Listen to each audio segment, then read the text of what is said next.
अल्हम्दुलिल्लाहि रब्बिल आलमीन वस्सलातु वस्सलामु अला सय्यिदिल मुरसलीन व अला आलिहि व अस्हाबिहि अजमईन अम्मा बाद।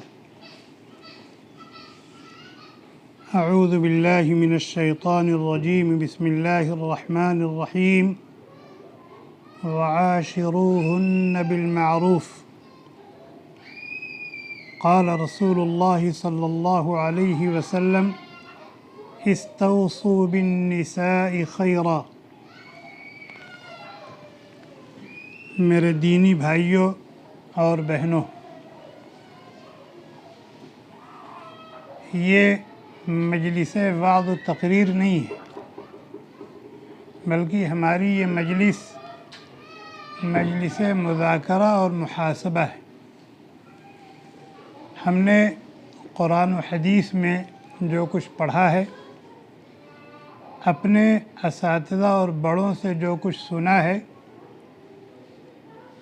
वही बातें कही और सुनी जाएंगी, उन्हीं का मुज़ाकरा होगा। अल्लाह ताला फरमाते हैं वज़क्किर फ़इन्न ज़िक्रा तनफ़उल मुमिनीन। कहते सुनते रहा करो, कहने सुनने से ईमान वालों को फ़ायदा होता है।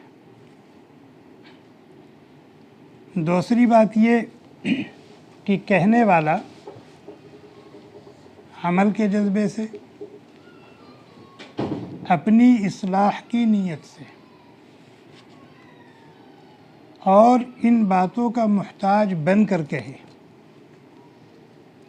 इसी तरह सुनने वाले और सुनने वालियाँ अमल के जज्बे से, अपनी इस्लाह की नीयत से और अपने आप को इन बातों का मुहताज समझ करके सुने। हम जो कहें और जो सुने, बजाय दूसरों पर उसकी तत्बीक करने के, दूसरों में उसको ढूंढने और तलाश करने के, दूसरों पर उसको फिट करने के बजाय हम अपने आप को टटोलें कि ये करने का काम है, ये उम्दा सिफत है, हमारे अंदर होनी चाहिए, है कि नहीं। अगर है तो अल्लाह का शुक्र अदा करें और इस्तिक़ामत की दुआ करें, और अगर नहीं है तो अभी से फ़िक्रमंद हो जाएं कि ये उम्दा सिफत हमारे अंदर कैसे आएगी, हमारे अंदर ये खूबी, ये कमाल कैसे पैदा होगा। इसी तरह कोई ऐसी बात बयान हुई कि जो हमारे अंदर नहीं होनी चाहिए, जिससे हमारी इंसानियत दागदार होती है, हमारी शराफत को धब्बा लगता है, तो हम अपने आप को टटोलें कि ये आयब हमारे अंदर तो नहीं है, ये नक्स और कमी हमारे अंदर तो नहीं है। अगर नहीं है तो अल्लाह का शुक्र अदा करें और अल्लाह ताला से दुआ करें कि जैसे अब तक आपने हमारी हिफाजत फरमाई है, तादम आखिर हमारी इस कमी और कोताही से हिफाजत फरमाते रहें। ये जो कुछ हुआ है और हो रहा है आपकी तौफीक से हो रहा है, और अगर खुदा न खास्ता वो कमी, वो नक्स और वो ऐब हमारे अंदर है, तो अभी से हम इसी मजलिस से तहैया करें और अज़्म मुसम्मम करें कि अपने अंदर से इस ऐब को निकालेंगे, और उसको निकालने के लिए जितने जतन भी करने पड़ेंगे वो हम करेंगे, और उसके जो असबाब हैं हम उसको इख्तियार करेंगे। इस तरह से हम दीन की बातों को बयान करें और दीन की बातों को सुनें। इसी तरीके से इस मजलिस के बाद भी अगर हमारे मुताले में कोई किताब है तो हम उस किताब का मुताला भी इसी नज़रिए से करें। किसी का बयान सुन रहे हैं तो उसका बयान भी इसी जज्बे से सुनें, और यही रूह होती है और यही मकसूद होता है। वरना आमदन गुफ्तन नशिस्तन तो गुफ्तन तो बर्खास्तन, इसका कोई फ़ायदा नहीं। इसलिए कि इस वक्त इल्म की कमी नहीं है, इस वक्त उम्मत के अंदर इल्म की कमी नहीं है, बहुत इल्म है, जितनी ज़रूरत है उतना इल्म हर मुसलमान के पास है, कमी अमल की है। इसी तरीके से असबाब इल्म, आज जितने वसाइल हैं सीखने सिखाने और जानने के, आज से 50 60 70 साल पहले उसका तस्वुर भी नहीं था। मदरसों में एक एक किताब 3 3 4 4 तालिब इल्मों के दरमियान होती थी, लेकिन आज देखिए, और कहना सुनना भी बहुत हो रहा है, ऐसा भी नहीं कि कहना सुनना नहीं हो रहा, कहना सुनना हो रहा है, तकरीरों पे तकरीरें, जलसों पे जलसे, लेकिन कमी कहाँ है? अमल में कमी, मालूमात मामूलात में नहीं आ पा रहे। वजह यह है कि इस नज़रिए से हमने कोई बयान सुना नहीं, किसी जलसे में गए नहीं, किसी मजलिस में शरीक ही नहीं हुए, बस गए, अजर व सवाब की नीयत से गए और अजर व सवाब लेके चले आए। ये भी एक मकसद है भाई, हमें अजर व सवाब मिले, लेकिन ये काम तो आप घर बैठ के भी कर सकते थे। सुभान अल्लाह, अल्हम्दुलिल्लाह, ला इलाहा इल्लल्लाह, ला हौला वला कुव्वता इल्ला बिल्लाह, नेकियां ही नेकियां। लेकिन इस किस्म की मजलिसों में आने का बुनियादी मकसद ये है, अल्लाह ताला हम सबको तौफीक अता फरमाए। गुज़श्ता मजालिस में कुछ बातें अर्ज़ की गई थी, उनमें से एक बात तो अर्ज़ की गई थी वक़र्न फ़ी बुयूतिकुन्न, कि औरतों के रहने की जगह उनके घर की चार दीवारी है और उनके करने के काम उमूर ख़ानदारी, बिला ज़रूरत औरतों को घर से बाहर नहीं निकलना चाहिए। दूसरी बात ये बताई गई थी कि अगर ज़रूरतन निकलें तो बाहर निकलने के आदाब क्या हैं, शरीयत ने क्या बताया है, उसकी पूरी रियायत के साथ निकलें। इसी तरह से दुपट्टे के ताल्लुक़ से कुछ बातें अर्ज़ की गई थी, वलियज़रिबन बिखुमुरिहिन्न अला जुयूबिहिन्न, कि ख़वातीन दुपट्टे ओढ़ने का एहतमाम करें, उसकी पाबंदी करें, और शरीयत ने दुपट्टा ओढ़ने का जो सलीक़ा बताया उस तरीक़े से दुपट्टा ओढ़े, हत्ता कि घर के अंदर रहते हुए भी अपने सर को ढक के रखें। एक बात ये बताई गई थी कि अगर कभी किसी अजनबी मर्द से मुखातबत की नौबत आ जाए, कुछ पूछना हो, कुछ कहना हो, कुछ लेना हो, कुछ देना हो, वइज़ा सअलतुमूहुन्न मताअन फस्अलूहुन्न मिन वराइ हिजाब, पर्दे का मुकम्मल एहतमाम होना चाहिए, बेपर्दगी नहीं होनी चाहिए। इसी तरीके से अंदाज़ गुफ्तगू नर्म नहीं होना चाहिए, फ़ला तख़ज़अन बिलक़ौल।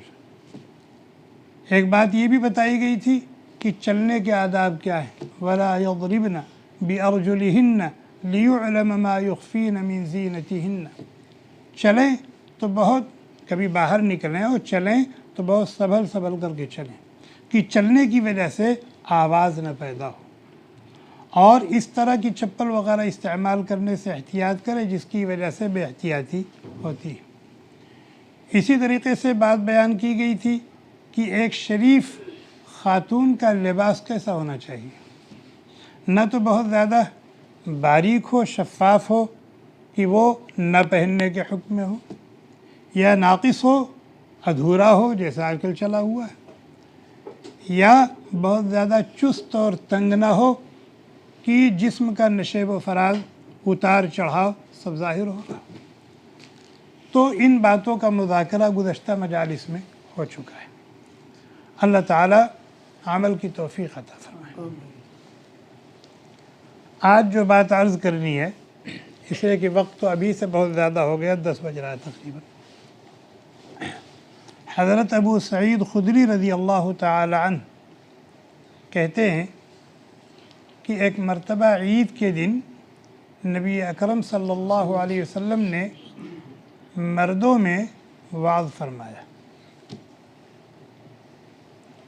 और उनको कुछ नसीहत की। उन नसीहतों में सदका व खैरात की तरगीब दी।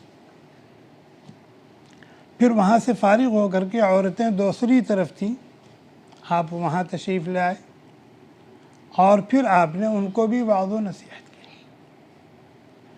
औरतों को जो नसीहत की अल्फाज़ ये, या मअशर अन्निसा तसद्दक़ना, या मअशर अन्निसा तसद्दक़ना, ऐ औरतों की जमात तुम सदक़ा व खैरात का एहतमाम करो। यहाँ सदक़ा व खैरात से मुराद नफली सदक़ा है। ये ज़कात तो जिन पर फ़र्ज़ है, चाहे वो मर्द हो या औरत हो, उनको निकालना। यहाँ जो तरग़ीब दी जा रही है वो नफली सदक़े की तरग़ीब दी जा रही है, तसद्दक़ना। और सदक़े की तरग़ीब दे करके उसकी वजह बयान कर रहे हैं।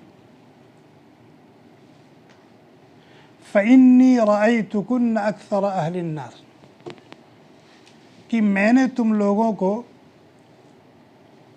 जहन्नम में कसरत से देखा है, यानी मर्दों की बनिस्बत तुम्हारी तादाद जहन्नम में ज़्यादा है।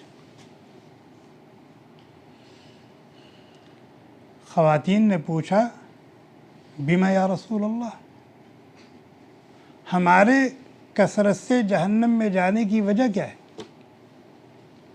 और नबी अलैहिस्सलातु वस्सलाम ने कैसे देखा?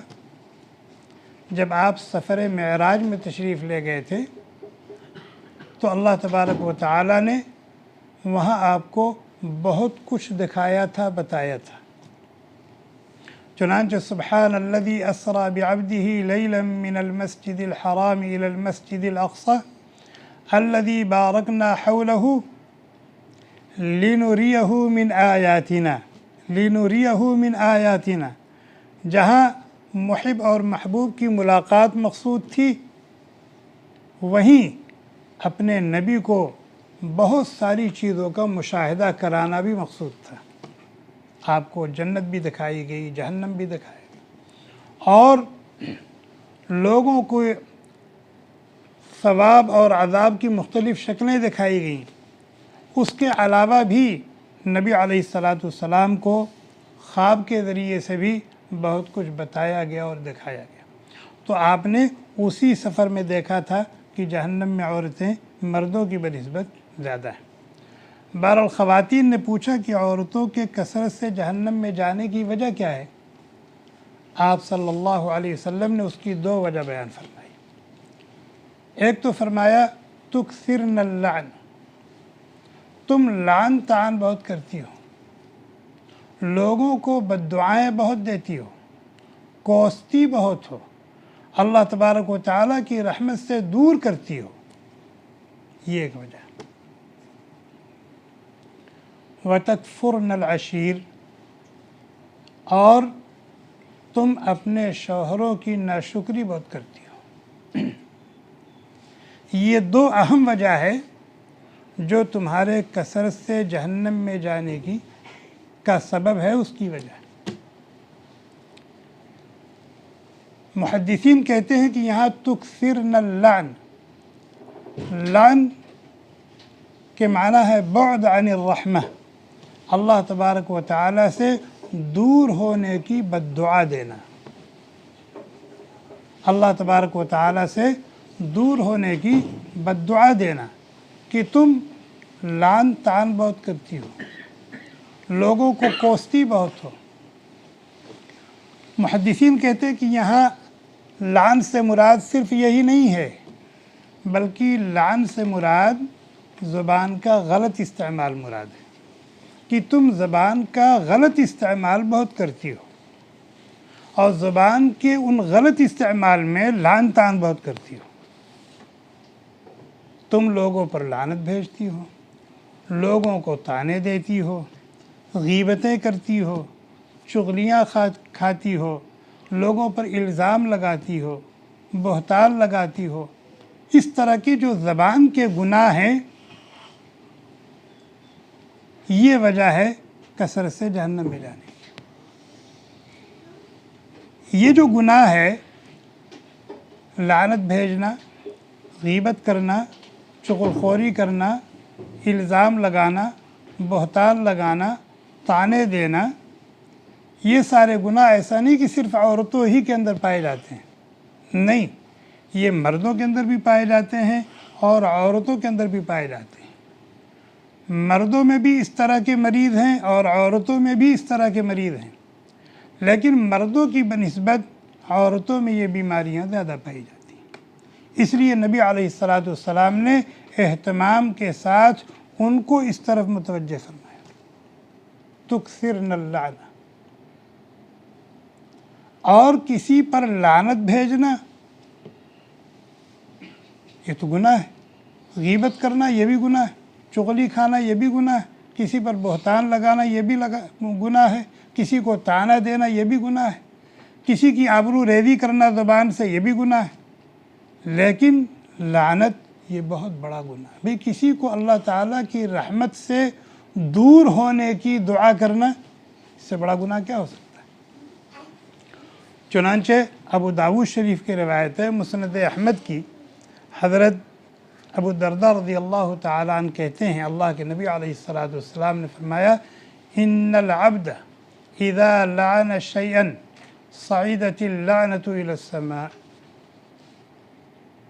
जब अल्लाह का कोई बंदा या अल्लाह की कोई बंदी किसी को या किसी चीज़ को, ये कोई ज़रूरी नहीं कि आदमी लानत भेजता है किसी इंसान ही पर, जानवर पर भी और चीज़ों पर भी लोग लानत भेज देते हैं, लान तान कर देते हैं। जब कोई किसी पर लानत भेजता है तो उसके मुंह से निकला हुआ ये बोल जिसको लानत कहा जाता है, ये आसमान की तरफ जाता है, सईदतिल लाना इला समा फतुग़लक़ु अबवाबुस समाइ दूनहा। जो फरिश्ते दरवाज़ों को खोलने और बंद करने पर मामूर हैं वो फ़ौरन आसमान के दरवाज़ों को बंद कर देते हैं कि ये घिनौना बोल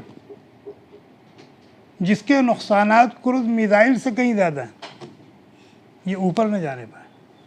ऐसे कि ऊपर का माहौल बिल्कुल पाकीज़ा और साफ़ सुथरा, गंदी चीज़ मानी जाएगी, दरवाज़ा बंद कर देते हैं। सुम्मा तहबितु इलल अर्द, फिर वो वापस ज़मीन की तरफ आती है और ज़मीन में उतरना चाहती है, तो ज़मीन के जो दरवाज़े हैं उन पर जो फरिश्ते मामूर हैं वो उन दरवाज़ों को बंद कर देते हैं ताकि नीचे ना उतरे। क्यों? नीचे बड़ी नेमतें हैं, नीचे ज़मीन के अंदर बड़ी नेमतें हैं, सारी नेमतें तो ज़मीन ही के अंदर है ना, सारी पैदावार और हमारी सारी ज़रूरियात तो नीचे ही हैं। कहीं ये गंदा और सड़ा हुआ बोल नीचे जा कर के उन तमाम चीज़ों को मुतासिर न कर दे, फासिद न कर दे, ये ज़मीन के दरवाज़े बंद। सुम्मा तअख़ुज़ु यमीनन व शमालन, फिर ये घिनौना बोल दाएं बाएं आगे पीछे, फ़इज़ा लम तजिद मसाग़न, जब उसको कहीं कोई जगह नहीं मिलती कहाँ जाए, रजात इलल्लज़ी लुइन, जिस पर ये लानत भेजी गई है फिर वो उसका रुख करती है। इन कान अहलन लिज़ालिक, अगर वो उसका अहल है, मुस्तहिक़ लानत था, तो ये लानत उसको जाके लग जाती है।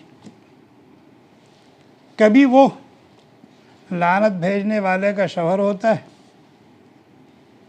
कभी वो लानत भेजने वाली का अपना बेटा होता है, कभी वो लानत भेजने वाले की अपनी बीवी होती है, कभी वो लानत भेजने वाले का अपना भाई अपनी बहन होती है, कभी अपने माँ बाप भी होते हैं, कभी अपना करीबी दोस्त होता है, कभी अपना पड़ोसी होता है।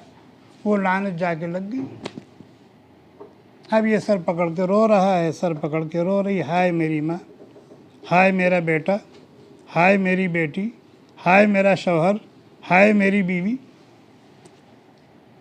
हालांकि तुम खुद उसका सबब हो, तुम खुद उसका सबब हो, तुम्हारी लानत का वो निशाना बन गया।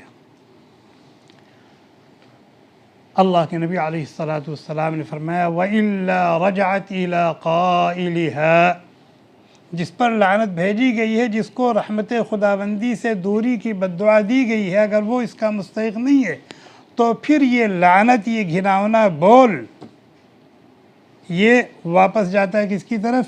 लानत भेजने वाले की तरफ, और वो ख़ुद अपनी लानत का निशाना बन जाता है। इसलिए बित्तायीन किसी पर लानत भेजना जायज़ नहीं है, चाहे वो काफिर ही क्यों ना हो। बित्तायीन किसी पर लानत भेजना जायज़ नहीं है, चाहे वो काफिर ही क्यों ना हो, चाहे वो मुशरिक ही क्यों ना हो, चाहे वो जानवर गधा हो, ऊँट हो, खिंजीर हो। नबी अलैहिस्सलाम एक सफ़र में थे, तो एक ख़ातून थी, वो एक ऊँटनी पर सवार थी और ऊँटनी उनकी उस तरह से नहीं चल रही थी जैसे काफ़िले के और ऊँट और ऊँटनियाँ चल रही थी। तो ये उसको हका रही थी, मार रही थी। उसी में इसकी ज़ुबान से लानत के बोल निकल गए। अल्लाह के नबी अलैहिस्सलाम ने सुन लिया और फरमाया, खुदू मताअहा वदऊहा फ़इन्नहा मलऊना, उस पर से सामान उतार लो और उसको छोड़ दो जहाँ जाए जाए, इसलिए कि वो मलऊन है, अल्लाह की रहमत से दूर है। अब उसके अंदर कोई खैर नहीं है, ना उसके साथ रहना दुरुस्त है और ना उसको अपने साथ अब रखना दुरुस्त है। इससे अंदाज़ा लगाएं। फरमाया तुक्सिरन लाना, तुम लोग अपनी ज़ुबान का गलत इस्तेमाल बहुत करती हो। हम अपने आप को टटोलें। मैंने अर्ज़ किया कि ये बीमारी औरतों के साथ ख़ास नहीं है, ये बीमारी मर्दों के अंदर भी आ गई है और अब बहुत ज़्यादा आ गई है। पहले मर्द कामों में मशगूल होते थे, ख़ास तौर पर देहात वग़ैरह में, सुबह से शाम तक खेत में लगे हुए हैं, उनके पास फुर्सत ही नहीं थी कि बैठें और इस किस्म की उमूर में वो मुब्तला हों। लेकिन अब फुर्सत है, फ़रागत, 8 घंटा ड्यूटी करके फ़ारिग हो गए। हम लोग तो फ़ारिग ही फ़ारिग हैं। और औरतें भी अब पहले जैसी मसरूफ़ियत उनकी नहीं रह गई, उनके यहाँ भी फुर्सत ही फुर्सत, फ़रागत ही फ़रागत। लोगों का आना जाना भी पहले इतना अब नहीं रह गया, लेकिन फ़ोन की सहूलत है कि एक जगह बैठी हुई पूरी दुनिया के चक्कर हम भी लगा रहे हैं, वो भी लगा रही हैं। और ज़ाहिर 1 घंटा बात हो रही, 2 घंटा बात हो रही, तो क्या बात होगी भाई, इनकी उनकी ही तो होगी। और जिस दिन आपका अपना कोई बहुत करीबी दोस्त है और 1-1 घंटा, आधा घंटा फ़ोन पे लगा रहता है, आपकी बहुत करीबी सहेली है और दोनों में खूब बनती है और 1-1 घंटा, 2-2 घंटा बात करती हैं, सिर्फ एक चीज़ तय कर लें कि अपनी कहेंगे और तुम्हारी सुनेंगे, बस कोई तीसरा दरमियान में नहीं आएगा। फिर बात कर लो 1 घंटा, तुम जाने, ये तय कर लो, हम भी तय कर लें और हमारी बहनें भी तय कर लें कि हम जिससे भी मुलाकात होगी, चाहे बिल मुशाफहा, चाहे फ़ोन के ज़रिए से, हम अपनी कहेंगे बस, किसी और की नहीं। और जिससे हमारा राब्ता है, जो हमारा मुखातब है, हम सिर्फ उसकी सुनेंगे, अपने दोनों के दरमियान किसी तीसरे को नहीं आने देंगे। न किसी की बहू को आने देंगे, न किसी के दामाद को आने देंगे, न किसी के बाप को आने देंगे, न किसी की माँ को आने देंगे, न किसी के पड़ोसी को आने देंगे। फिर ज़रा 10 मिनट से ज़्यादा बात करके देखो, और फिर फ़ोन करने के लिए इतनी बेचैनी हो तो बताओ, सही कह रहा हूँ गलत कह रहा हूँ? जी हाँ, इस पर बहुत ज़्यादा तवज्जो देने की ज़रूरत है, हमें भी और हमारी बहनों को भी। तुक्सिरन लाना। एक मरतबा हज़रत मुआज़ इब्न जबल रज़ियल्लाहु ताला अन्हु सफ़र में थे, नबी अलैहिस्सलाम भी, और जिहादी सफ़र था। कहते हैं कि दौरान सफ़र मेरी सवारी नबी अलैहिस्सलाम की सवारी के करीब हो गई। मैंने सोचा मौके से फ़ायदा उठाना चाहिए, मैं और करीब हुआ और फिर मैंने गुजारिश की, अख़बिरनी बिअमलिन युदखिलुनिल जन्नह व युबाइदुनी अनिन नार, कि अल्लाह के नबी अलैहिस्सलाम मुझे कोई ऐसा अमल बता दीजिए, ऐसा वजीफ़ा दे दीजिए कि जिसको करके मैं जन्नत में चला जाऊँ और जहन्नम से बच जाऊँ।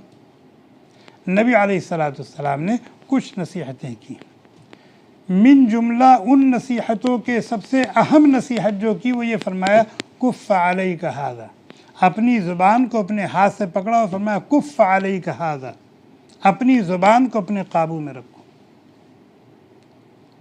ज़ुबान से खैर भी बहुत होता है, लेकिन खैर से ज़्यादा शर होता है। अल्लाह ताला कुरान में कहते हैं सनक्तुबु मा क़ालू, सनक्तुबु मा अमिलू कहना चाहिए था, सनक्तुबु मा आमिलू नहीं कहा, सनक्तुबु मा कालू कहा। मुफस्सिरीन कहते हैं मा कालू इसलिए कहा कि इंसान के अक़वाल उसके अमाल से ज़्यादा होते हैं, तो जब ज़्यादा लिखा जा रहा है तो कम तो बदर्जा वाला लिखा जा रहा है, तो हमारे अक़वाल जो हैं हमारे अमाल से ज़्यादा हैं। तो हज़रत मुआज़ इब्न जबल रज़ियल्लाहु ताला ने जब देखा कि नबी अलैहिस्सलाम इतनी अहमियत से इस बात को बयान फरमा रहे, अपने हाथ से अपनी ज़ुबान को मुंह से बाहर निकाला और अपने हाथ से उसको पकड़ा और फिर फरमाया कुफ़ अलैका हाज़ा, कुफ़ अलैका हाज़ा, इसको अपने कंट्रोल में रखो, इसको अपने काबू में रखो। तो हैरत से कहते अइन्ना लमुआख़ज़ून बिमा नतकल्लमु या रसूल अल्लाह, क्या हम जो बोलते हैं उस पर भी हमारी गिरफ्त होगी, हमारी पकड़ होगी, उसके बारे में भी हमसे सवाल होगा। आप सल्लल्लाहु अलैहि वसल्लम ने फरमाया सकीलत का उम्मुका या मुआज़ वहल यकुब्बुन्नास फिन्नारि अला वुजूहिहिम इल्ला हसाइदु अलसिनतिहिम। मुआज़ तुम्हें तुम्हारी माँ रोए, ज़्यादातर लोग जहन्नम में जाएंगे अपनी ज़ुबान की वजह से, ज़्यादातर लोग जहन्नम में जाएंगे अपनी ज़ुबान की वजह से। जितना खैर आदमी ज़ुबान से कर सकता है और जितना शर आदमी ज़ुबान से कर सकता है, दूसरे आज़ा व जवारिह से न उतना खैर कर सकता है न उतना शर कर सकता है। आँख से आप गुनाह कबीरा करेंगे, कितने गुनाह कबीरा कर सकते हैं, लेकिन उलमा ने ज़ुबान से होने वाले 20 गुनाह बताए हैं जो सब के सब कबीरा है। किसी पर लानत भेजना गुनाह कबीरा, किसी की गीबत करना गुनाह कबीरा, किसी की चुगली खाना गुनाह कबीरा, किसी पर इल्ज़ाम लगाना गुनाह कबीरा है, किसी को गाली देना गुनाह कबीरा है, कलमे कुफ्र और शिरक बोलना गुनाह कबीरा है। इस तरह के 20 गुनाह है जिनका सुदूर ज़बान से होता है। इसलिए हम लोग ये तहैया करें कि हम अपनी ज़ुबान की हिफाजत करें, हम अपनी ज़ुबान की हिफाजत करें और लानत की शक्ल में बद्दुआ देने के बजाय दुआ देने के आदी बनेंगे। जैसे अरब हैं, जब कभी उनकी ज़ुबान से किसी ने गाली सुना है, रहिमल्लाहु अलैहि, अल्लाह यादी, यही है ना उनकी ज़ुबान पर। ये बहुत बड़ा खैर उनके अंदर है, ये उनके अंदर बहुत बड़ा खैर है। कोई ऐसा गया गुज़रा अरबी होगा जिसकी ज़ुबान पर गंदे बोल आते हों, और बहुत गंदा बोल बोलेगा, हिमार, चल, बस। वरना आम तौर पर उनकी ज़ुबान पर जब सख्त गुस्से में होते तो कहते अल्लाह यादीक, कहते नहीं कहते? हाँ, ये इनके अंदर बहुत बड़ी खूबी है। तो ये खूबी हम अपने अंदर ले आए। और हमारे यहाँ क्या है, थोड़ा सा मोटा, तेरी माँ, तेरी बहन, फलाना ढकाना, होता है कि नहीं होता है? ये बहुत बड़ा ऐब हमारे अंदर, बहुत बड़ी कमी। मैं अपने दरवाजे पे बैठा हुआ था, ऐशा के बाद का वक्त था, लोग बैठते हैं आकर के, तो एक साहब बैठते थे, वो बात बात पे गाली देते थे। उनको एहसास नहीं होता था कि मैं गाली बकता हूँ। मैंने कहा चाचा आप गाली बहुत बकते हैं। मैंने कहा आप गाली बहुत बकते हैं, अपनी ज़ुबान को कंट्रोल। कहा इनकी माँ का फलान करूँ, किसने कहा कि मैं गाली बकता हूँ? यही जो कहा इनकी माँ का फला करो, किसने कहा कि मैं गाली बकता हूँ? बहन का फलाना, मैंने आज तक कभी गाली बकाई नहीं। ये हमारा हाल है। बहरहाल गुफ्तगू लंबी ना हो जाए तो फिर नल्लान, जहन्नम में जाने की एक बड़ी वजह जो औरतों के साथ ख़ास नहीं है, मर्दों के अंदर भी वो चीज़ है। खाली उनकी अक्सरियत की वजह से उस बात को अहमियत के साथ बताने के लिए अल्लाह के नबी अलैहिस्सलाम ने उनसे ये बात कही। बहुत बड़ी वजह जहन्नम में जाने की क्या है? ज़बान है। इसलिए हम अल्लाह ताला से ये आहद करें और कोशिश करें कि हम अपनी ज़ुबान की हिफाजत करेंगे, अपनी ज़ुबान की हिफाजत करेंगे। ज़्यादा बोलना कमाल नहीं है, ज़्यादा बोलना कमाल नहीं है, बल्कि कम बोलना कमाल है। आज हमारे माशरे में ज़्यादा बोलने वाले को लोग चालाक समझते हैं और कम बोलने वालों को, खामोश रहने वालों को अहमक और बेवकूफ़ समझते हैं। हालांकि अक्लमंद ये है जो कम बोल रहा है। नबी अलैहिस्सलाम, नबी की ज़ुबान से निकलने वाला एक एक बोल मोती होता था और आप जो कुछ बोलते थे अल्लाह के हुक्म से बोलते थे और जितना भी बोलते वो कम था, उम्मत की भलाई उसमें थी। लेकिन आपकी जो सिफ़ात बयान की जाती है, कान तवील अस्सम्त, आप देर देर तक खामोश रहते थे, देर देर तक खामोश रहते थे और गहरी गहरी फ़िक्र में गर्क रहते थे, डूबे रहते थे। और मन कसुरा कलामुहु कसुरा लगतुहु, जो जितना बोलेगा उतने गच्चे खाएगा। एक सहाबी ने नबी अलैहिस्सलाम से कहा, मुझे कुछ नसीहत फरमा दीजिए। आपने फरमाया, ला तुकल्लिम बिकलामिन तअज़ुरु मिन्हु गदन, कोई ऐसा बोल न बोलना जिस पर तुमको यहाँ या वहाँ सॉरी बोलना पड़े, माज़रत करनी पड़े, शर्मिंदा होना पड़े, रुस्वा और ज़लील होना पड़े, नज़र झुकनी पड़े। गुस्से में आकर किसी को गाली दे दिया नाहक, उसके सामने सर उठेगा हमारा? नहीं उठेगा।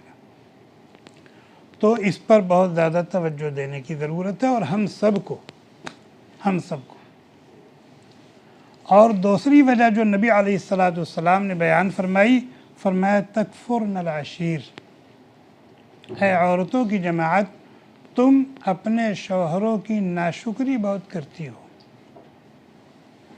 हम लोगों को मत देखो कि 5 वक्त की नमाज़ पढ़ाते हैं उसके बाद आके सोते, पसीना भी नहीं निकलता, वो तो काम करना ही, अल्लाह ताला ने उसी को रोज़ी का ज़रिया बना दिया। लेकिन लोगों की अक्सरियत क्या है? लोग खेतों में काम करते हैं, सुबह को चले गए, शाम तक लगे हुए हैं, खेत की जुताई है, सिंचाई है, बुआई है और उसकी रखवाली है, और फिर गल्ले कट रहे हैं, उठा के खलियान में आ रहे हैं, दमाई हो रही है, कुटाई, कितनी मशक्क़त का काम है।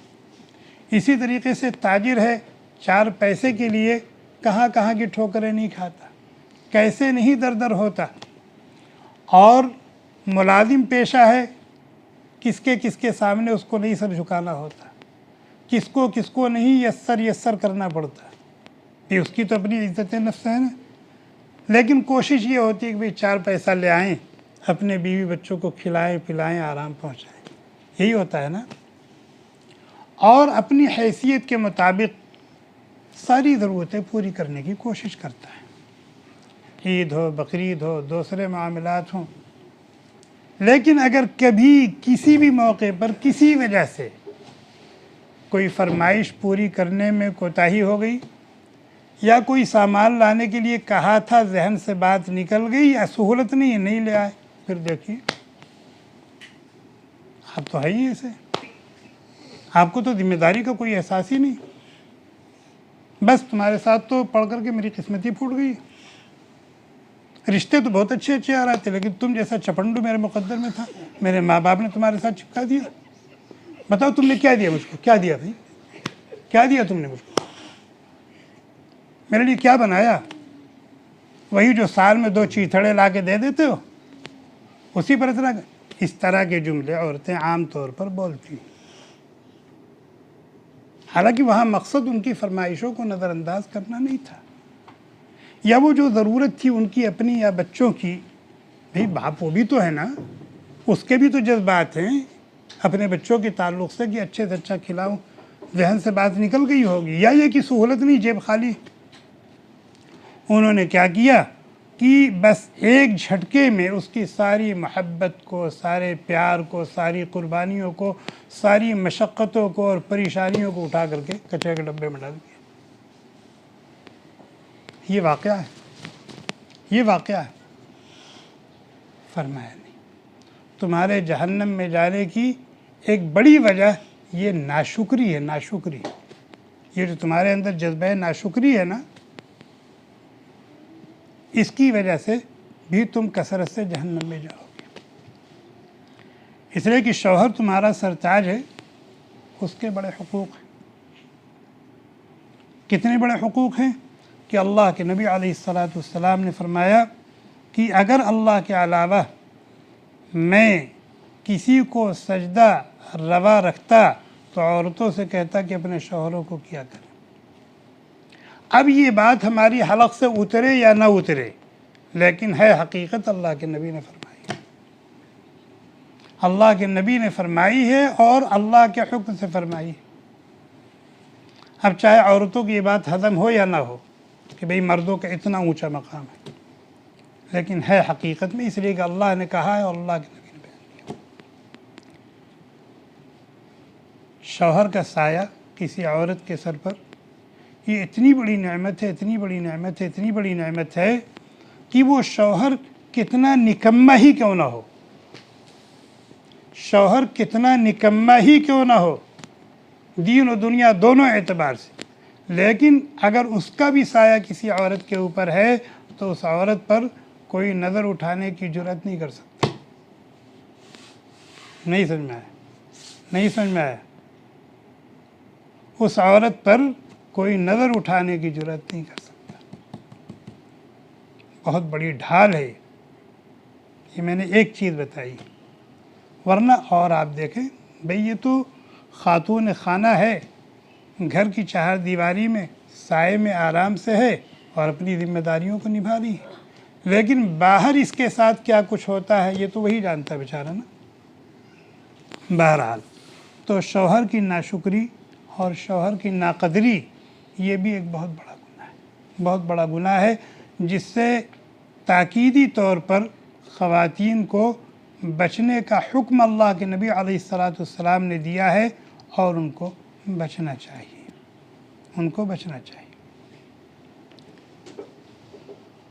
जहाँ उनको इस बात की ताकीद की गई है, वहीं अल्लाह तबारक व तआला ने अपने बंदों से कहा है वआशिरूहुन्ना बिलमारूफ़, वआशिरूहुन्ना बिलमारूफ़।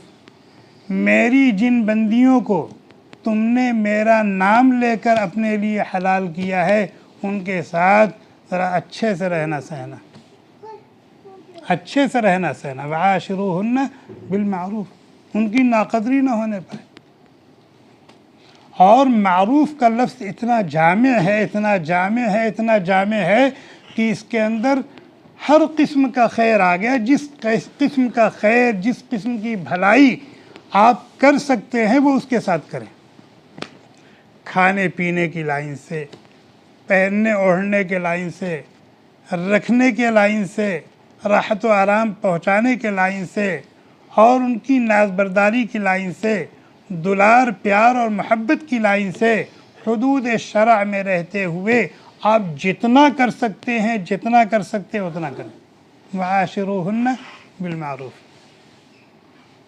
ये अल्लाह तबारक व तआला की सिफारिश है अपने बंदों से, अपनी बंदियों के लिए। दुनिया में अगर कोई किसी की सिफारिश को नज़रअंदाज कर दे तो क्या होता है? आपने किसी से किसी की सिफारिश की, उसने आपकी सिफारिश को नज़रअंदाज कर दिया, आपका दिल गंदा होगा नहीं होगा? हैं?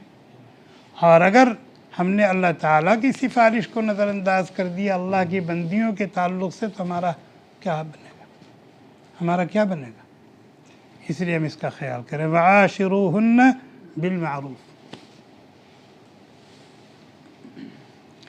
अल्लाह के नबी अलैहिस्सलातु वस्सलाम दुनिया से जा रहे, अभी अगर हमारा मरने का वक्त हो जाए, मलकुल मौत आगे भी चलो और कुछ बोलने का मौका मिले तो हम क्या बोलेंगे?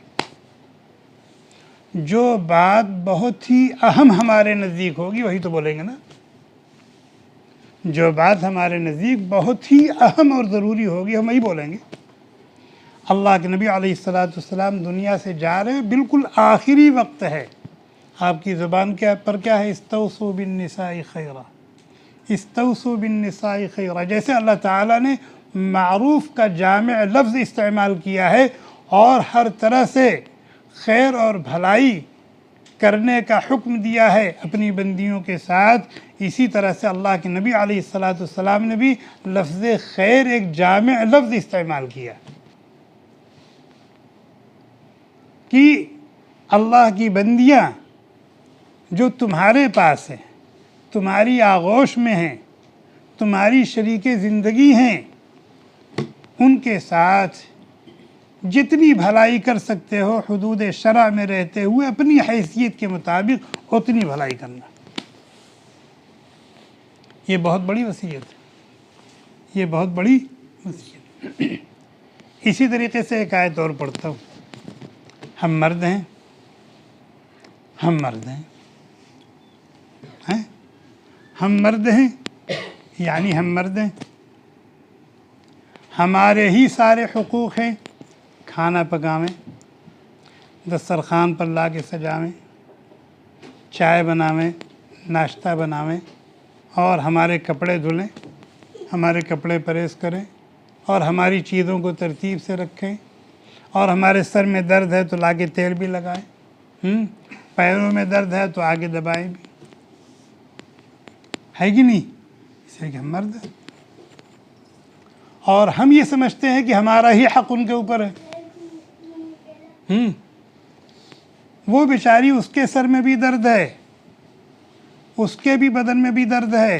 भाई आवारिस तो उसके साथ भी है ना, बल्कि हमसे ज़्यादा तो बेचारी काम करती है, लेकिन वो उसी चरपाई पर करवटों पे करवटें बदलती रहती है और मियाँ मिट्ठू पूछते भी नहीं पलट के कि भाई क्या तकलीफ़ है। अगर आपके सर में दर्द है और वो आपके सर पे तेल लगाती हैं, सर दबाती हैं, आज उनके सर में दर्द है तो आज आपकी जिम्मेदारी नहीं है कि आप उनके सर पे तेल लगाएं। ये बात हमारी हलक से नहीं उतरेगी, है कि नहीं? हक़ उनका है कि नहीं?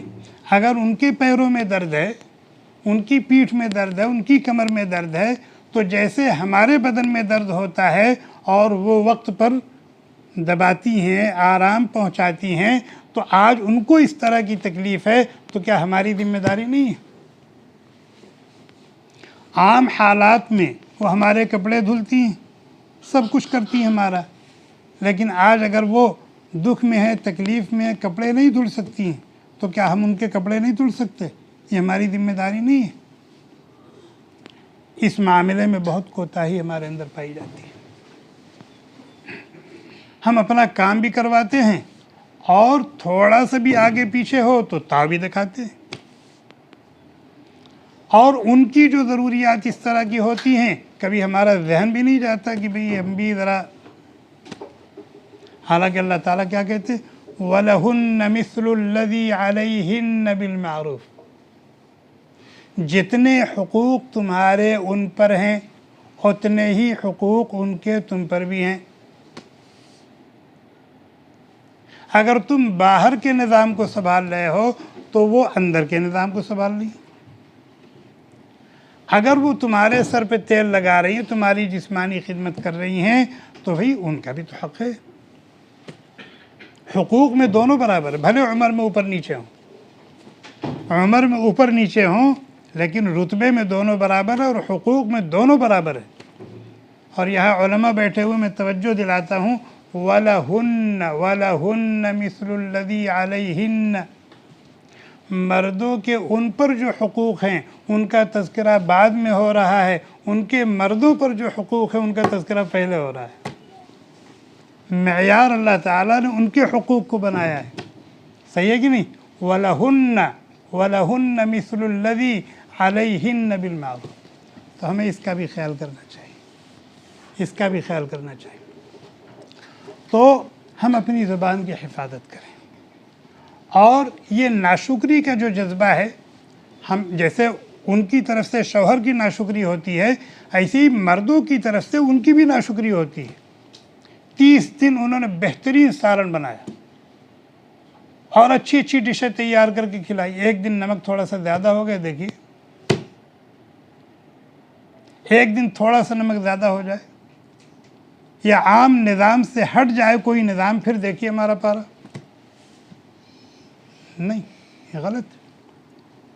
तो ख़वातीन भी अपने अंदर शुक्र का जज्बा पैदा करें और अपने शौहर की शुक्रगुज़ार बने। इसी तरीके से मर्द हज़रात भी अपने अंदर शुक्र का जज्बा पैदा करें और अल्लाह की बंदियों की तरफ से जो कुछ हो रहा है हम उसको कद्र की नज़र से देखें और उनके शुक्रगुजार हों और उनकी हौसला अफजाई करें, उनकी तारीफ़ करें। ये हमारी जिम्मेदारी है। दो चीज़ हो गई। और फिर ज़ाहिर इंसान है, इंसान होने के नाते कोशिश के बावजूद भी कमी कोताही हो जाएगी। ज़बान की हिफाजत का अहतमाम तो करेंगे लेकिन भूल चूक तो हो जाती है ना। इसी तरीके से शुक्रगुजार शौहर बनने की कोशिश करेंगे, शुक्रगुजार बीवी बनने की कोशिश करेंगे, लेकिन इंसान ही तो हैं। तो फरमाया उसकी तलाफ़ी के लिए सदक़े का एहतमाम करो। उसकी तलाफ़ी के लिए कोशिश के बावजूद अगर इस तरह की कमी कोताही हो जाती है, या मअशरन निसा तसद्दक़, उसकी तलाफ़ी के लिए सदक़े का एहतमाम करो। अब मर्दों की जेब में तो पैसे रहते ही वो सदका करते हैं और अपनी ही तरफ से हमेशा सदका करते हैं। कभी तौफीक नहीं होती कि लाओ अपनी बेगम की तरफ से भी कुछ सदका कर दें। लेकिन ये जो माहाना जेब खर्च दिया जा रहा है ना, ये माहाना जो जेब खर्च दिया जा रहा है ना, वो इसीलिए दिया जाता है। वो इसलिए नहीं दिया जाता कि आप उसको जोड़ें जोड़ें जोड़ें जोड़ जोड़ के रखती जाए, उसके बाद एक अंगूठी बनवा ले। हाँ, जोड़ जोड़ के रखती जाएं और फिर बना करके फिर एक नेकलेस बनवा लें। वो इसलिए दिए जाते हैं ताकि आप राह खुदा में अपने हाथ से उसको खर्च करें। अपने हाथ से खर्च करने की कोई और बात, कुछ और बात होती है। इसी के अब ये तो आपका हो गया ना, अब आपका हो गया और ख़र्च करने का दिल के अंदर ये दाइया पैदा होता है कि भाई मैं भी कुछ खर्च करूं, लेकिन जेब खाली है, कहाँ से खर्च करें? तो उसमें से खर्च करें। अपने शौहर को दे दें कि भाई फ़लाँ जगह से, फ़लाँ मदरसे से कोई आया है, फ़लाँ फ़कीर है, फ़लाँ मुहताज है, आप उसको दे दें, खर्च करें। ये है सदका। और ये इसलिए भी दिया जाता है कि भाई ख़वातीन हैं, उनके अपने भतीजे हैं, अपने भांजे हैं, अपने भाई हैं, अपनी बहनें हैं, उनके अंदर भी तो जज्बा होता है कि मैं अपनी बहन को कुछ दूँ, मैं अपने भाई को कुछ दूँ, मैं अपने भतीजे को कुछ दूँ, मैं अपनी भतीजी को कुछ दूँ।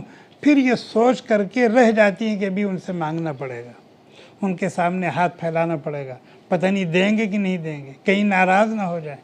ये सब सोच करके वो अपने इन उभरने वाले जज्बात को दबा के बैठ जाती है।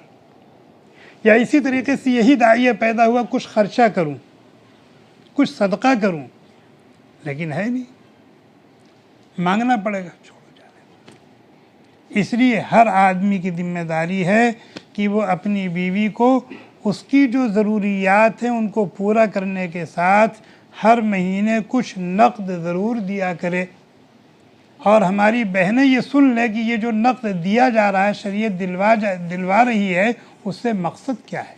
तसद्दक़ना तसद्दक़ना तसद्दक़ना। नबी अलैहिस्सलाम दुनिया से तशरीफ़ ले जा रहे हैं। हज़रत आयशा रज़ियल्लाहु ताला अन्हा ने धीरे से पूछा कि सबसे पहले आपसे, हम में से आपसे किसकी मुलाकात होगी? सबसे पहले आपसे हम 9 में से किसकी मुलाकात होगी? अल्लाह के नबी अलैहिस्सलाम ने फरमाया अतवलुकुन्न यदन, अतवलुकुन्न यदन, जिसके हाथ सबसे लंबे होंगे वो सबसे पहले मुझसे मिलेगी। बहरहाल नबी अलैहिस्सलाम तशरीफ़ ले गए और उसके बाद हालात नॉर्मल हुए। अब सब एक दूसरे का हाथ नाप रही हैं, किसके हाथ लंबे। ये फ़ैसला होना चाहिए कि नबी से पहले कौन मिलेगा। चुनांचे हज़रत सौदा रज़ी अल्लाह ताला अन्हा वो क़द्द व क़ामत के अतबार से बाकी उम्महातुल मोमिनीन में तो उनके हाथ सबसे लंबे थे और उम्र भी उनकी ज़्यादा थी, बूढ़ी भी थी, इसलिए सब ने यकीन कर लिया कि ये बुढ़िया पहले जाएगी, ये बुढ़िया पहले जाएगी। इंतकाल हुआ हज़रत मैमूना रज़ी अल्लाह ताला अन्हा का, जो और उम्महातुल मोमिनीन की बनिस्बत कद में छोटी थी, और जब कद में छोटी थी तो हाथ भी छोटा था। तब लोगों की समझ में आया कि अतवलुकुन्न यदन से क्या मुराद था, ये जिस्मानी हाथ लंबा था या रूहानी हाथ लंबा हो। चुनांचे उनकी खासियत ये थी कि वो सूत काटती थी, अपने हाथों से सूत काटती थी और फिर सूत काट करके उसको बेचती थी और जो आमदनी होती थी वो सदका करती थी। तो हमारी माएँ तो मजदूरी करके और काम करके हासिल करती थी सदका करने के लिए, और हमारे जेब में, हमारे कबाट में और हमारे ब्रीफकेस में रखा हुआ है, सहूलत से आया हुआ है, वो खर्च करते हुए हमको थोड़ा सा इसलिए खर्च करना चाहिए और हमें भी खर्च करना चाहिए, ख़ास तौर पर जमाअत उलमा को। वरना आमतौर पर मशहूर है कि इन्होंने सिर्फ लाम बढ़िए ले पढ़ा है, दाल बढ़िए दे नहीं पढ़ा है।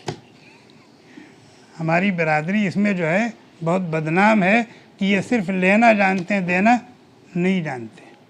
हालांकि अल्लाह के नबी अलैहिस्सलाम ने उस मौके पर जो पहली तकरीर की थी वो मर्दों में की थी और मर्दों को सदका करने की तरगीब दी थी। इत्तकुन्नार वलौ बिशिक्कि तमरा, जहन्नम की आग से बचने की फ़िक्र करो, चाहे उसके लिए तुम खजूर की एक टुकड़ी ही सदका दे सकते हो तो उससे भी दरेग न करो, हो सकता है यही तुम्हारी नजात का दरिया बन जाए। इत्तकुन्नार वलौ बिशिक्कि तमरा। यही से एक बात और समझ में आई, और वो ये कि जहन्नम के अज़ाब से बचाने में सदक़ा व खैरात जैसा मुफीद और मुअस्सिर कोई और अमल नहीं है। अमाल तो बहुत हैं, अमाल तो बहुत हैं, रज़ा हुसूल रज़ाए इलाही के और इस्तिहक़ाक़ जन्नत के, लेकिन जहन्नम से बचाने के लिए, जहन्नम से दूर रखने के लिए सदक़े से ज़्यादा मुफीद और नाफ़िअ कोई और अमल नहीं। इसलिए हमें इसका बहुत ज़्यादा ख्याल करना चाहिए। यहाँ भी फरमाया तसद्दक़ना फ़इन्नी रायतुकुन्न अक्सर अहलिन नार, और यहाँ भी फरमाया इत्तकुन्नार वलौ बिशिक्कि तमरा। एक सहाबी की वालिदा का इंतकाल हो गया, वो थे नहीं, कहीं सफ़र में थे, वालिदा दफन कर दी गई। आए तो दुख बहुत था, नबी अलैहिस्सलाम की खिदमत में आए और पूछा कि मेरी वालिदा दुनिया से चली गई, क्या उनके जाने के बाद भी मैं उनके लिए कुछ कर सकता हूँ? फरमाया सदका कर सकता हूँ, सदका करो। तो हमें सदक़े का एहतमाम करना चाहिए। ये जो हदीस मैंने पढ़ी थी, या मअशरन निसा तसद्दक़ना, इस ताल्लुक़ से थोड़ी सी बात हो गई है। एक हदीस और सुनाता, वो नसई शरीफ की रिवायत है। हज़रत अब्दुल्लाह इब्न अब्बास रज़ियल्लाहु ताला अन्हुमा रावी हैं। वो कहते हैं नबी अलैहिस्सलाम ने फरमाया, अला उख़बिरुकुम बिनिसाइकुम मिन अहलिल जन्नह। ख़वातीन ही को मुखातब किया और फरमाया, क्या तुम में से उस औरत की निशानदेही न कर दूँ जो जन्नती होगी? है औरतों की जमाअत, तुम में से उन औरतों की निशानदेही न कर दूँ जो जन्नत में जाएंगी? जाहिर। फिर अल्लाह के नबी अलैहिस्सलाम ने फरमाया, अल-वदूद अल-वलूद अल-आऊद अला अज़वाजिहिन्ना। फरमाया, टूट कर शौहर से मोहब्बत करने वालियाँ, टूट कर शौहर से मोहब्बत करने वालियाँ। ये पहली सिफत है उस खातून की जो जन्नत में जाएगी, टूट कर अपने शौहर से प्यार करने वाली। और शौहर से बेपनाह मोहब्बत कब होगी मालूम है? जब शौहर के अलावा किसी और पर नज़र नहीं उठेगी तब। शौहर को अपनी बीवी से बेपनाह मोहब्बत कब होगी? जब उसकी नज़र अपनी बीवी के अलावा किसी और पर नहीं उठेगी तब। जो जितना बड़ा मुत्तकी होगा और जिसकी नज़र जितनी पाकीदा होगी, जिसका दिल जितना साफ़ होगा, उसकी इज़्दिवाजी ज़िंदगी उतनी ज़्यादा पुरसुकून होगी। क्यों? इसलिए कि मियाँ की नज़र बीवी के अलावा कहीं आई नहीं, वही उसका मलजो मावा है। बीवी की नज़र अपने मियाँ के अलावा कहीं और नहीं है, वही सब कुछ है। तो बताएं कितना लुत्फ़ होगा, कितना मज़ा होगा। इसलिए फरमाया अल-वदूद, शौहर को टूट कर चाहने वाली, बेइंतहा मोहब्बत और प्यार करने वाली। दूसरी सिफत बताया अलवलूद। अलवलूद का क्या मतलब? बहुत ज़्यादा बच्चे देने वाली हैं। क्या ये उनके इख्तियार में? क्या नहीं। अलवलूद से मुराद ये है कि औलाद की शक्ल में अल्लाह तबारक व तआला उसको जो कुछ अता करें उसको अताए इलाही समझकर खुशी खुशी कबूल करे और उनकी अच्छी से अच्छी परवरिश करे, अच्छी से अच्छी परवरिश करे। अब ज़ाहिर है बच्चे जितने होंगे ज़िम्मेदारियाँ उतनी ही होंगी ना, कुर्बानियाँ उतनी ही होंगी ना, मुजाहिदे उतने ही होंगे ना, इसलिए ये उसके जन्नत में जाने का सबब बनेंगे। और बग़ैर किसी उज़्र के, बग़ैर किसी उज़्र के, बग़ैर किसी मजबूरी के बच्चा पैदा करने से इनकारी न बने, मंसूबा बंदी न करे। ये होता है कि नहीं आजकल? आजकल हो रहा है कि नहीं हो रहा है? मंसूबा बंदी हो रही, हम दो हमारे दो। और इसमें आम तौर पर औरतें आगे आगे, आम तौर पर औरतें, मेरे अंदर तहम्मुल नहीं है और तुम देखते नहीं, मैं कैसे परवरिश नहीं। फरमाया अलवलूद, अलवलूद आने दो, जितने मुक़द्दर में आने दो, मंसूबा बंदी मत करो, अपनी जान मत बचाओ, जी ना चुराओ कि बच्चे आएंगे, जितने आएंगे उतनी जिम्मेदारियां बढ़ती जाएंगी और फिर मेरी ज़िंदगी का नहीं। अलवलूद, अलवदूद, अलवलूद। तीसरी सिफत बयान की अल-आऊद, अल-आऊद, अल-आऊद अला ज़ौजिहा। इसका मतलब है शौहर की खैर ख्वाह हो, शौहर की खैर ख्वाह हो, शौहर की इस्तिताअत से ज़्यादा उसके ऊपर न अपना बोझ डाले न बच्चों का बोझ डाले। नहीं समझ में? और उसकी जो कुछ इसके ज़ेर इख्तियार है उसको क्या करे? एक उसूल के मुताबिक बरते और ख़र्च करे। अल-आऊद ये मतलब है इसका। और ये कौन होगी? फरमाया अल्लती इज़ा ग़ज़िब ज़ौजुहा जाअत हत्ता तज़अ यदहा फ़ी यदिही व तक़ूल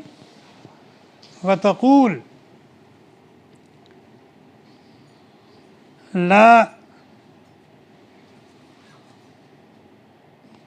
फरमाया कि अगर शौहर किसी वजह से नाराज़ हो जाए, अगर शौहर किसी वजह से नाराज़ हो जाए तो वो भी ऐंठ के बैठ न जाए, वो भी ऐंठ के बैठ न जाए, बल्कि आए, अपना दिल बड़ा करे।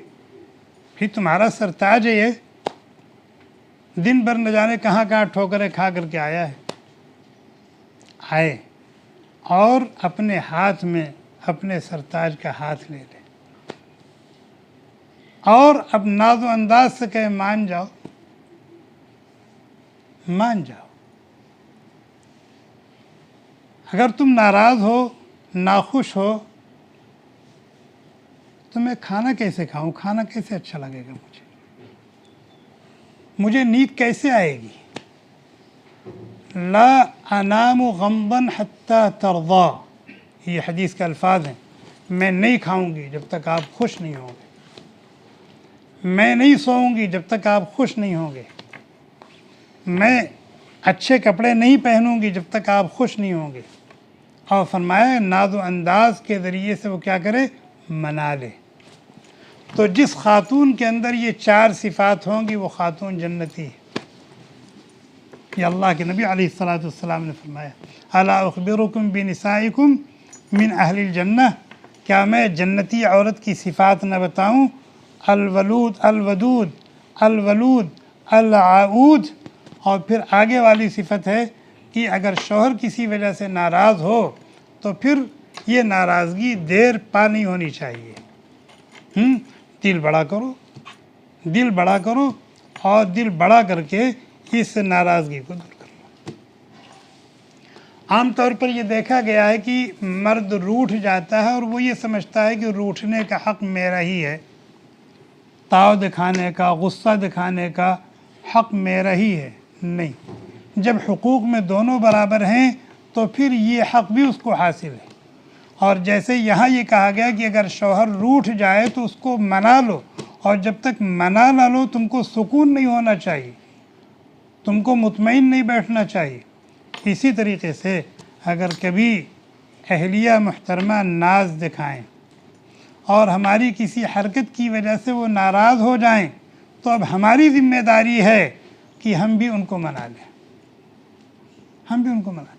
और उनको मनाना बहुत आसान है, गुलाब का एक फूल काफ़ी है, उनको मनाना। रूठी हुई गुड़िया को मनाना बहुत आसान है, वो तो एक गुलाब के फूल पर खुश हो जाती हैं। आप बाज़ार से आ रहे हैं, एक आइसक्रीम लेके चले आए, बेगम ये आपके लिए लाया, देखिए चेहरे खिल जाता है, बाँछें खिल जाती हैं। या और कोई हदिया तोहफा छोटा मोटा लेके चले आए। और जैसे हम नाराज़ हो जाते हैं और उनको हुक्म है कि वो हमको मना लें, ऐसे उनको भी नाराज़ होने का हक़ है। अल्लाह के नबी अलैहिस्सलाम ने अम्मा आयशा से कहा, आयशा जब तुम मुझसे खफा होती हो तो मुझे पता चल जाता है। पूछा वो कैसे? कहा जब तुम खुश होती हो तो कहती हो वरब्बी मोहम्मद, और जब नाराज़ होती हो तो कहती हो वरब्बी इब्राहीम। तो मैं समझ जाता हूँ नाराज़ है आयशा। फिर अल्लाह के नबी अलैहिस्सलाम अपनी बाहों में भर करके मनाते थे। हज़रत आयशा रज़ियल्लाहु ताला अन्हा कहती हैं सिर्फ नाम ही छोड़ती हूँ, बस सिर्फ इजहार नाराज़गी के लिए या नाज़ अंदाज़ दिखाने के लिए सिर्फ नाम ही छोड़ती हूँ बस, बाकी दिल वगैरह तो सब आपके साथ होता है। लेकिन इस हदीस से ये मालूम हुआ कि उनको भी इसका हक़ है, और अगर कभी वो अपना हक़ ये इस्तेमाल करें तो फिर हम बड़े तो ही हैं, अपने बड़कपन का इजहार करें, अपने बड़कपन का इजहार करें और उनको खुश कर लें, राज़ी कर लें। बहुत देर हो गई ना। अल्लाह ताला हम सब को अमल करने की तौफ़ीक़ अता फरमाए। अल्लाह ताला हम सब को अमल करने की तौफ़ीक़ अता फरमाए। जो बातें बयान की गई हैं अगर वाक़अतन इसको हम अपनी अमली ज़िंदगी में ले आएँ तो देखिए हमारा घर, बल्कि ये हमारी इज़्दिवाजी ज़िंदगी जन्नत से कम नहीं होगी, जन्नत से कम नहीं होगी। कुछ बातें और ज़हन में हैं और बहुत ही अहम हैं जो इंशाअल्लाह अगली नशिस्त में बयान की जाएंगी। सुब्हानकल्लाहुम्मा बिहम्दिक नशहदु अल्ला इलाहा इल्ला अंत नस्तगफिरुका व नतूबु इलैक। सुब्हान रब्बिका रब्बिल इज़्ज़ति अम्मा यसिफून व सलामुन अलल मुरसलीन वल्हम्दुलिल्लाहि रब्बिल आलमीन। अल्हम्दुलिल्लाह। Thanks for watching. Don't forget to like, comment, share and subscribe to Al Wahid channel.